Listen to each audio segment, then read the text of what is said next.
Hello, this is Han, and this is, I think, going to be the last in my series of videos on the American criminal justice system for laypersons.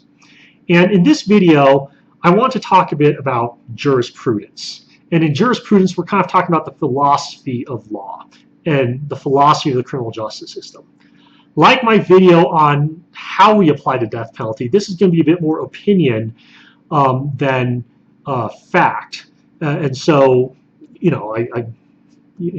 bias warning, I think you'll be able to figure out my biases in this video.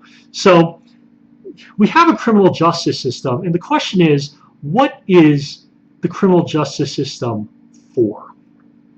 My opinion is that the primary purpose of the criminal justice system is to make moral statements. Right? We all hear can't legislate morality, except for we do that all the time, and that's what the criminal justice system is for. We are here to legislate morality and to make statements about right and wrong. And I say that this is the primary purpose of the criminal justice system because we have the Eighth Amendment. The Eighth Amendment has been, it says there's no cruel and unusual punishment in America, right? You can't have that. It's unconstitutional. But that's really been interpreted to mean proportionality in sentencing. The idea that the punishment must fit the crime. So I say this because I don't think the purpose of the criminal justice system is deterrence. Because if the punishment fits the crime, you can't really deter it, right? Deterrence only works when the consequence for the bad action is grossly disproportionate to the action. That's how you deter it, because you kind of take it out of the realm of rational cost-benefit analysis. I mean, that's how Cold War nuclear deterrence worked, right? It was, if you guys invade Eastern Europe conventionally, we will nuke your civilization off the face of the planet. That's a grossly disproportionate response to like a territorial land grab. And that's why it's deterrence, right? Singapore has deterrence sentencing. Back during the Clinton administration, there was that American student in Singapore who committed what in Colorado would have been criminal mischief. That's destruction of property, right? And the sentence prescribed for that in Singapore was caning. They were going to beat him up with a cane. Which is pretty disproportionate, at least as far as we think, right? Here in America, we think, well, he should probably have to do some community service, or maybe he has to pay restitution, or maybe get fined a lot of money, maybe a bit of jail. But, beating you up with a cane, we find disproportionate. And it is disproportionate, and it's supposed to be. It's supposed to be that way. Like the Singaporeans find it disproportionate, but it's supposed to be because the goal here is deterrence. In ancient China, you had crime where the penalty was they counted up a certain number of generations and executed everyone down in that triangle, right? That was deterrence. In fact, it wasn't so much to deter the individual criminal. It was to make sure that the family of the criminal or the families made sure that everybody didn't commit crime, because you don't want your entire family wiped out in this scheme. And we find that horrible and barbaric and not just. Right? We think that that is unjust because you're punishing the innocent with the guilty. But if you think about deterrence, if that's the goal, right, it doesn't really matter, right? And so that's why I say the American criminal justice system is not about deterrence, right? It is about making moral statements. And I derive that from our principle of punishment fitting the crime. Moreover, I derive this from the protections we have for criminal defendants. These protections, like unanimous verdict, beyond a reasonable doubt, all the burdens on the state, right? They're sort of summed up in this phrase, it is better for like N guilty persons to go free than one innocent person to be convicted. As a matter of organizing your society, there's a question about if that's true. Like how many can go free before it becomes unworkable, right? 10, okay. 100? 10,000? Is it better for 10,000 to go free than one be convicted? Right? I mean, like actually running society that way, it would break down. But we use these because we are trying to emphasize the importance of innocence before proven guilty, right? And guilty beyond a reasonable doubt. And these principles are important because we are talking about moral accountability. This is why I contrast this to, say, rehabilitation. If the goal is rehabilitation, what we are saying is the individual has some problem that is either making him a nuisance to society or making his life, reducing the quality of his own life, right? And so why do you need a beyond a reasonable doubt standard, right, to fix problems, to fix the self problems? Like if you had a water leak, right, would you need to know beyond a reasonable doubt that that's what it was before you called the plumber? I mean, that's the question here, right? I mean, we don't. Why would we have this if it's really about fixing problems or addressing underlying criminality? Indeed, we do have civil issues in place to address this. Like, for example, we can incarcerate mental incompetence or crazy people or whatever in a state hospital, right, if they're a danger to themselves or others. And the process for this, while it's pretty, well, there's a lot of process, it's far less than what is needed for the criminal justice system because they're not morally accountable. We're saying that you have some mental disease or defect, that is causing a real problem, right? You're a danger to yourself and others, and to prevent that societal harm, we are incarcerating you in the state hospital in Fort Logan or the state hospital in Pueblo. And that is not a criminal process because we're not making those moral statements.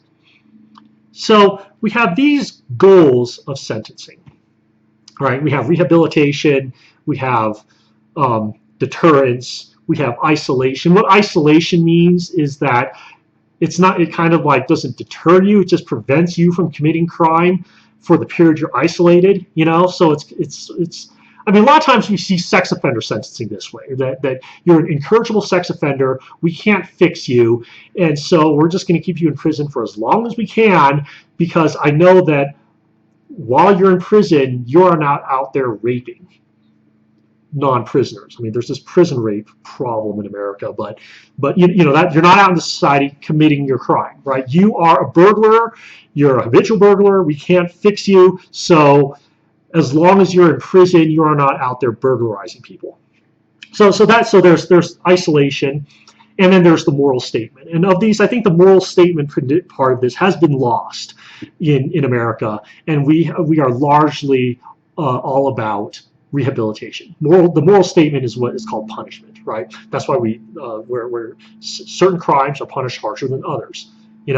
Murder's punished with life or death, robbery's punished with like a lot of prison, right? Check fraud is punished less, and then like speeding's punished with a fine, because we don't really see speeding as a moral evil. I mean, nobody's like, oh my God, you went 25 miles an hour over the speed limit, stay away from my children, right? Nobody is saying that because we don't see speeding as morally evil, really, and that's why it's just a fine. So when talking about this, I want to talk a bit about Colorado's drug sentencing. The current drug sentences are these drug felonies and drug misdemeanors. With the drug felony 4, the DF4 felony, a lot of them having the ability to wobble down to a misdemeanor. And what gets you wobble is it's a first offense, you successfully complete treatment. And the DF4 level, you're talking about use amounts, right? You're talking about users, not dealers. I'll note that prior to this, and this came into effect, I think 3 or 4 years ago. Prior to this, drugs were on the regular felony and misdemeanor sentencing scheme. And by and large, the idea that we had a bunch of non-violent drug offenders in Colorado prison is just a myth. It just is, right? I mean, unless you mean non-violent, meaning you dealt drugs, you're a drug dealer, but you didn't kill anybody or rob anybody. If that's what you mean by non-violent, you're still a drug dealer, right? But it was pushed as the idea that we have a bunch of users in prison, and it wasn't the case. First of all, nobody wanted to put them there, right? As part of the pre-sentence investigation reports, judges were given a breakdown about how much it would cost to send the guy to prison, and you're talking about the tens of thousands of dollars to incarcerate somebody for a small F6 drug felony, whereas probation is in the thousands of dollars or the hundreds of dollars, right? So it wasn't happening. What was happening was the DA's offices across the state for a first-time drug user was offering a deferred sentence. This is a situation where the guy pleads guilty, he goes on probation, he does treatment, and if he doesn't mess up probation, it comes off his record. He gets to withdraw the not guilty plea, it comes off his record. What would happen is somebody, he's a heavily addicted person, he would get the deferred, he would mess it up, he would get the conviction, but get probation again, he would mess it up, he would get probation again with like 90 days jail. He would mess it up. He would get ISP, that's intensive supervised probation. He would mess it up. He would go to community corrections, which is like a halfway house, but you can go there directly, right? Like there's a facility in Denver called Pier 1, which is a community corrections facility that deals with addiction issues. He would mess it up and finally go to prison, right? So the guy, if he were only in prison for drugs, would go to prison because he screwed up probation like 5 times. Or, you know, he knocked over to the liquor store and had drugs on him, so it would show up, oh, so he has a drug conviction, but he went to prison for the robbery, right, not the drugs. You know, or he was dealing in such high amounts, right, or had been or was like a second or third offense, and that's why he was in prison. Nobody was in prison on first time like drug possession. It just didn't happen. Nevertheless, there was this idea that was going on, and so we took we created drug felonies. And as part of drug felonies, it's mandated that the court has to exhaust all therapeutic means of fixing the person before the guy goes to prison.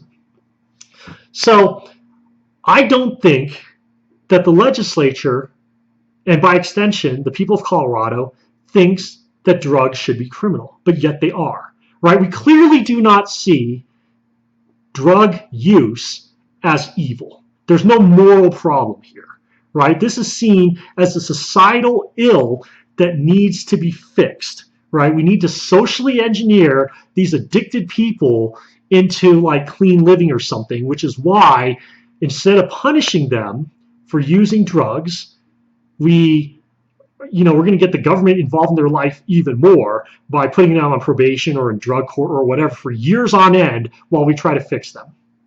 All right? Were it otherwise, we would just punish them with jail or fine or both, because that's what the primary purpose, I think, of the criminal justice system is. It's punishment because we're making moral statements. And this is actually a matter of policy. It's a question of, do you, as a people, believe that the use of drugs is morally wrong such that the state should be involved in criminalizing it, right? Anything that's criminal has to be immoral. Not that everything immoral should be criminal. I mean, there's plenty of immoral stuff out there, that we might not want to criminalize because it's beyond the competence of the state or because it makes the state too big or whatever. But everything that's criminal should be immoral. Otherwise, I think you're misusing the criminal justice system. Right, you are using it poorly. And in this case, I think we're using it poorly. We are using the criminal justice system as a tool to socially engineer drug addicts. But the criminal justice system is poorly equipped to do so because all we have is a hammer. That's all the criminal justice system has, right? All we have is the threat of sending you to prison if you don't comply. And moreover, now with the current drug laws, we really don't even have that because it's mandated that you get probation a few times to try to get treatment first before you go to prison. So what is it doing in the criminal justice system? So I use this as a sort of example of, I think, the misuse of our criminal justice system that we see nowadays. We are using the criminal justice system as a means of social engineering. We have lost the essence of why we have criminal justice, and instead we use it to force compliance for issues that we see as societal ills that are not necessarily immoral. And and I think it's wrong, right? That's how we get no fault or strict liability felonies. It used to be that you had to intend to commit the crime, or at the very least be negligent or reckless. There had to be some conscious moral failing that caused the bad result, right? That's what you had. You had a bad result that you wanted to deal with, but in order for that person to be criminally liable, as opposed to civilly liable, right? Liable under some sort of insurance scheme or tort scheme, right? In order to be criminally liable, there had to be a defect of moral reasoning, right? You had to intend to cause the action, or you had to know you were causing the action, or you had to be, criminally negligent or criminally reckless in causing the result. And we've lost that. We now have, especially on the federal level, but even on the state level, we have strict liability felonies, where even though you did nothing wrong internally, just because the result occurred, now it's like a felony, right? I mean, this has consequences for your right to own a gun, your right to sit on a grand jury, your ability to get gainful employment, your ability to travel. I mean, right? This is stuff that can really mess up your life, just the collateral consequences. And one has to wonder, is it right that we have strict liability felonies, or is it right that we are using the criminal justice system that has these penalties to try to socially engineer people or deal with problems that we do not think are immoral? Anyway, it's food for thought. I'd love to hear your questions and comments about that. Leave them in the section below, and thank you for listening. Goodbye.